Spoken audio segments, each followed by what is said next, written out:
Harassment has been a growing issue within the RCMP.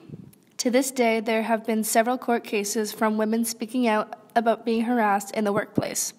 The number continues to grow as women become more comfortable with speaking out about their personal experiences. There has been a record of 400 RCMP women who sued the Mounties for ignoring their sexual harassment claims.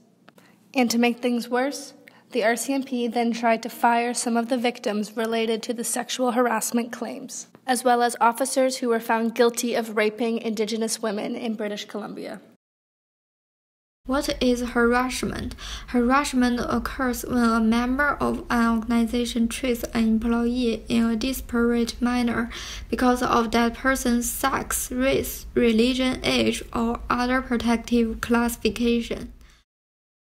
What is sexual harassment? Sexual harassment is unsolicited or unwelcome sex or gender-based conduct that has adverse employment consequences for the complainant. A female Mountie from British Columbia has launched another lawsuit against the RCMP. She says she was ridiculed and sexually harassed by fellow officers. Constable Karen Katz alleges that she was humiliated and harassed dating back to the late 1980s in the RCMP. Well, this is one in a long list of complaints from former and current RCMP members. We begin tonight with an unprecedented lawsuit that has been filed against the RCMP, representing hundreds of women. They all say they were sexually harassed or discriminated against while working for the Mounties. Janet Merlot claims her 20 years of exemplary service as an RCMP constable was ruined by constant sexual advances and lewd comments from supervisors. A class action lawsuit brought against the RCMP by hundreds of women, more than 200 current and former female Mounties have signed on to that case. They say they were victims of discrimination and bullying and harassment. If they complained about if it was 30 above, like minus 30 and above, then you had to wear your skirt. If it was minus 30 and below, then you can go into pants. Janet Merlot, born in Newfoundland, joined the force in 1991 as it was her dream job. After being in uniform for 20 years, she quickly realized that her dream job turned into a nightmare after continual harassment and gender bias.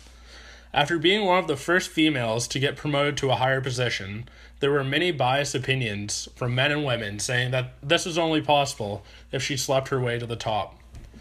Men believed that women did not have the ability or intellect to get such a promotion on their own.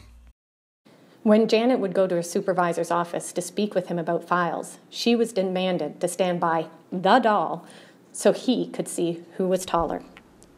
Janet's supervisor made a disturbing and offside comment to her boyfriend, saying that she was the perfect short height because you can lay a case of beer on her head while she gives you a blowjob. Janet was told by her colleagues to get her priorities straight and determine whether she wanted a job in the RCMP or just to pop kids out. The police force is something that every person needs to trust, yet their actions do not support law enforcement and the safety of others.